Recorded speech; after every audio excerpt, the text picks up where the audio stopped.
അവർ തന്നെ പറയുന്നുണ്ട് ഒരാളെ പറ്റി കൃത്യമായി അറിയാതെ സംസാരിക്കുന്ന ആളല്ല എന്ന്. പക്ഷെ അവർ പറഞ്ഞതെല്ലാം തെറ്റ് തന്നെയായിരുന്നു. ഞാൻ ഒരിക്കലും കലാമണ്ഡലത്തിൽ ഒരു അഡ്മിഷന് വേണ്ടി ഞാൻ പോയിട്ടില്ല. ഞാൻ ഡാൻസ് പഠിക്കാൻ പോയിട്ടില്ല കലാമണ്ഡലത്തിൽ. ഞാൻ ഓട്ടംതുള്ളൽ പഠിക്കാൻ പോയിട്ടില്ല. എൻ്റെ അച്ഛൻ ശ്രീകുമാറാണ്. കലാമണ്ഡലം സത്യഭാമ വേഴ്സസ് സ്നേഹ, നമ്മുടെ മണ്ടോതിരി വിഷയം എല്ലാവർക്കും അറിയാം. ഞാൻ വീഡിയോ ചെയ്തിട്ടുണ്ട്, വേറെ കുറേ ആൾക്കാർ വീഡിയോ ചെയ്തിട്ടുണ്ട് അതിനെതിരെ. അതായത് കലാമണ്ഡലം സത്യഭാമയ്ക്കുള്ള മറുപടി ആയിട്ട് സ്നേഹ വന്നിട്ടുണ്ട്. നമുക്ക് അവർ പറയുന്നത് കേൾക്കാം, എന്നിട്ട് നമുക്ക് അമ്മച്ചിക്കുള്ളത് കൊടുക്കാം.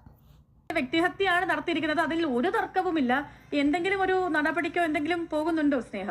അല്ല, സത്യം പറഞ്ഞാൽ ഞാൻ അതിനെ പറ്റിയിട്ട് ആലോചിച്ചിട്ടില്ല എന്നുള്ളതാണ്. ഇതില് രണ്ട് കാര്യങ്ങളാണ് ഉള്ളത്. ഒന്നാമത്തെ കാര്യം, ഇപ്പം അവര് തന്നെ പറയുന്നുണ്ട് ഒരാളെ പറ്റി കൃത്യമായി അറിയാതെ സംസാരിക്കുന്ന ആളല്ല എന്ന്. പക്ഷെ അവർ പറഞ്ഞതെല്ലാം തെറ്റ് തന്നെയായിരുന്നു. ഞാൻ ഒരിക്കലും കലാമണ്ഡലത്തിൽ ഒരു അഡ്മിഷന് വേണ്ടി ഞാൻ പോയിട്ടില്ല.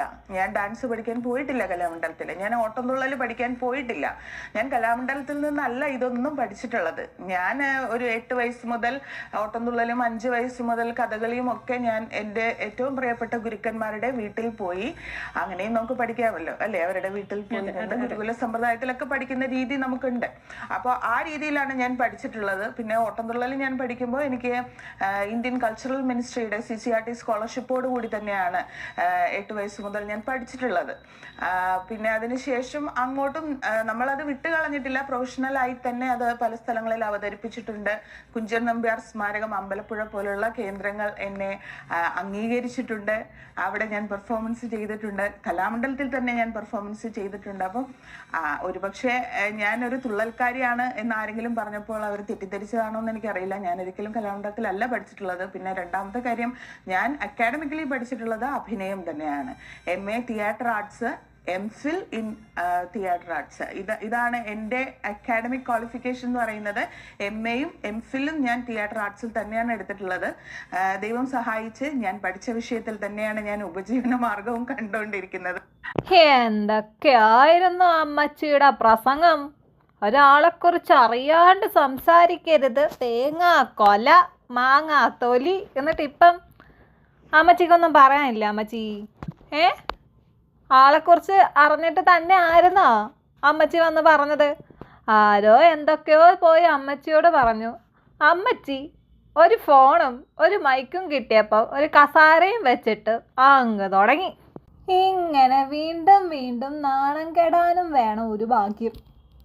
അത് ആവശ്യത്തിൽ കൂടുതൽ സത്യഭാമ അമ്മച്ചിക്കുള്ളതുകൊണ്ട് കുഴപ്പമില്ല. പിന്നെ അമ്മച്ചിയുടെ ഒരു ഡയലോഗ് ഉണ്ടായിരുന്നല്ലോ, നീ പഠിച്ച വിഷയത്തിൽ നീ ജോലി ചെയ്യുന്നുള്ളത്. സ്നേഹ പഠിച്ച വിഷയത്തിൽ തന്നെയാണ് അമ്മച്ചി ജോലി ചെയ്യുന്നത്. ആരെങ്കിലും എന്തെങ്കിലുമൊക്കെ പറഞ്ഞു തന്നിട്ട് അത് കേട്ടിട്ട് പബ്ലിക്കിൻ്റെ മുന്നിൽ വന്ന് ഇങ്ങനെ തുപ്പുമ്പം അമ്മച്ചി ഒരു കാര്യം ആലോചിക്കണം. എവിടെന്നെങ്കിലൊക്കെ അമ്മച്ചിക്ക് നല്ല പണി കിട്ടും. അമ്മച്ചി ഇപ്പം പോലീസും കേസും കോടതിയൊക്കെ ആയിട്ട് ഇറങ്ങിയതല്ലേ ഉള്ളൂ, ഇനി വീണ്ടും കയറണോ? തന്നെ വേണമോ എന്നുള്ള ചോദ്യമൊക്കെ ഉണ്ട്. അപ്പം അവർ പറഞ്ഞ അടിസ്ഥാനത്തിലാണ് ഞാൻ പറയുന്നത്. ഞാൻ അതിൽ തന്നെയാണ് ഉപജീവന മാർഗം ഇപ്പോൾ കണ്ടുകൊണ്ടിരിക്കുന്നത്. പിന്നെ ഇപ്പോൾ ഞാൻ പഠിച്ചത് കണക്കാണ്, അതുകൊണ്ട് എനിക്ക് അഭിനയിച്ചൂടാ എന്നൊന്നും പറയാനുള്ളതൊന്നുമില്ല. ഞാനിപ്പോൾ ബിസിനസ് ചെയ്യുന്നുണ്ട്. ഞാനൊരിക്കലും അക്കാഡമിക്കലി പോയി ബിസിനസ് പഠിച്ചിട്ടല്ല ഞാൻ ബിസിനസ് ചെയ്യുന്നത്. പക്ഷെ എന്ന് വെച്ചാൽ എൻ്റെ ബിസിനസ് ഫ്ലോപ്പും അല്ല. ഞാൻ വളരെ സക്സസ്ഫുള്ളായി ബിസിനസ് ചെയ്യുന്ന ഒരാളാണ്. അപ്പം ഇത്തരം എന്താ പറയുക, ഇപ്പം നമ്മൾ തുടക്കത്തിൽ പറഞ്ഞതുപോലെ തന്നെ എന്തോ ഒരു പ്രശ്നം എവിടെയോ ഉണ്ട്. അതുകൊണ്ടായിരിക്കും ഇങ്ങനെ സംസാരിക്കുന്നതെന്ന് തോന്നുന്നു. എന്തോ പ്രശ്നം എവിടെയോ അല്ല, അമ്മച്ചിക്ക് എവിടേക്കോ ഒരു തലയ്ക്ക് ഒരു 5 മിനിറ്റിൻ്റെ കുറവ് കൂടുതലാണ്. കാരണം സ്വന്തം മോനുമായിട്ട് വരെ അമ്മച്ചിക്ക് ഭയങ്കര പ്രശ്നമാണ്. അമ്മച്ചി കാരണം മോൻ്റെ 2 ഭാര്യമാർ ഇറങ്ങിപ്പോയി. ഇനി 3ാമത്തെ ഭാര്യ അപ്പം ഇറങ്ങിപ്പോകുന്ന ആലോചിച്ച് നിൽക്കുമായിരിക്കും അമ്മച്ചി. അല്ല, അതിനെയും കൂടെ ഇറക്കി വിടണം. അതെങ്ങാണ്ട് ഏതോ ഫിലിം ഇൻഡസ്ട്രിയിലോ സീരിയൽ ഇൻഡസ്ട്രിയിലോ എങ്ങാണ്ട് ഉള്ളതാണ് ഈ 3ാമത്തെ ആള്. അപ്പം അതിനെ കാണിക്കാൻ വേണ്ടിയിട്ടാണ് അമ്മച്ചി ഇമാതിരി തൊട്ടി പരിപാടിയായിട്ട് ഇറങ്ങിയെന്നൊക്കെ ചില ആൾക്കാർ പറയുന്നത് കേട്ടായിരുന്നു. ഇതിൽ നേരിട്ട് ബന്ധമുള്ള ആൾക്കാരെ അതിലെ റിപ്ലൈ ഇനിയിപ്പോ ഇത് ഞാൻ പറഞ്ഞതിന്റെ പേരിൽ ഒരു പക്ഷെ ഇനിയും വീഡിയോസ് വരാം, അവര് ചെയ്യാം.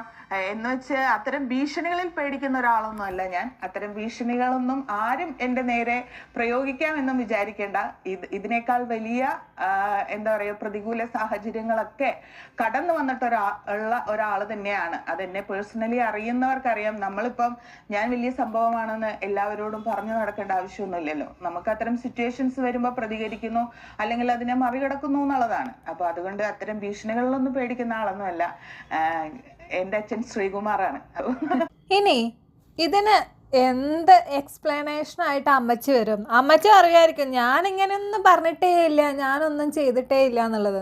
പിന്നെ ഒരാൾ പഠിച്ച ഇതിൽ തന്നെ പ്രൊഫഷൻ എടുക്കണം എന്നുള്ളതൊക്കെ പണ്ടത്തെ കാലത്തുള്ള നിയമങ്ങളാണ് അമ്മച്ചി. ഇപ്പം അങ്ങനെയൊന്നുമില്ല. ഇപ്പോൾ ആൾക്കാർക്ക് എന്താണോ ഇഷ്ടം ആ ഒരു പ്രൊഫഷനിലോട്ടാണ് ആൾക്കാർ പോകുന്നത്. അല്ലാണ്ട് ഇന്ന കാര്യം ഞാൻ പഠിച്ചു, ഇന്ന കാര്യത്തിലേ ഞാൻ പണിയെടുക്കൂ എന്നുള്ള വാശിയൊന്നും ഇപ്പോഴത്തെ കാലത്തെ പിള്ളേർക്കൊന്നും ഇല്ല. അതൊക്കെ അമ്മച്ചി ഒന്ന് മനസ്സിലാക്കണം. പിന്നെ ആരെങ്കിലും എന്തെങ്കിലുമൊക്കെ പറയുന്നത് കേട്ടിട്ട് അതെടുത്തോണ്ട് വന്ന് പബ്ലിക്കിൻ്റെ മുന്നിലോട്ടെടുത്ത് ഇട്ട് കൊടുത്തിട്ട് ചാടല്ല അമ്മച്ചി. ആ ചാടലൊക്കെ പതിയെ അങ്ങ് നിന്നു പോവും. മനസ്സിലായോ? ഇത് വ്യക്തമായിട്ട് അതിന് മറുപടി തരാനുള്ള ആൾക്കാരുണ്ടാകുമ്പം മറ്റേ സിബിടത്തില്ലേ വായിക്ക്, അതുപോലെ അങ്ങ് വായിക്ക് സിബിട്ട് അടയ്ക്കേണ്ടി വരും. കേട്ടോ? വേറൊരാളെ ബോഡി ഷേമിങ് ചെയ്യുന്നതിന് മുമ്പ് നമുക്ക് അതിനുള്ള യോഗ്യതയുണ്ടോ എന്ന് നമ്മളൊന്ന് പരിശോധിക്കണം. കേട്ടോ? കാലനെ പേടിച്ചിട്ട് കുഴിയിലോട്ട് കാലും നീട്ടിയിരിക്കേണ്ട നിങ്ങൾ കാലനെയും പേടിച്ചിട്ട് ഒളിച്ച് കഴിയല്ലേ?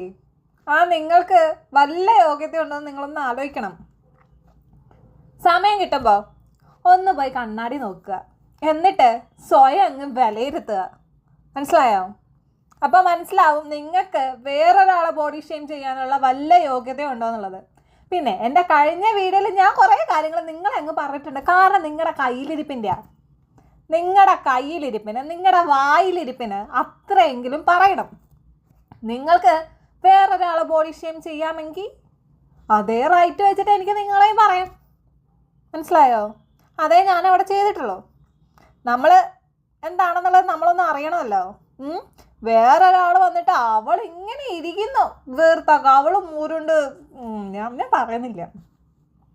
പറഞ്ഞു കഴിഞ്ഞാൽ നിങ്ങൾ അത്രയും കൾച്ചർ ഇല്ലാണ്ടായിപ്പോവും. പിന്നെ അമ്മച്ചി സമയം കിട്ടുമ്പോൾ യൂട്യൂബൊക്കെ ഒന്ന് എടുത്ത് നോക്കണം.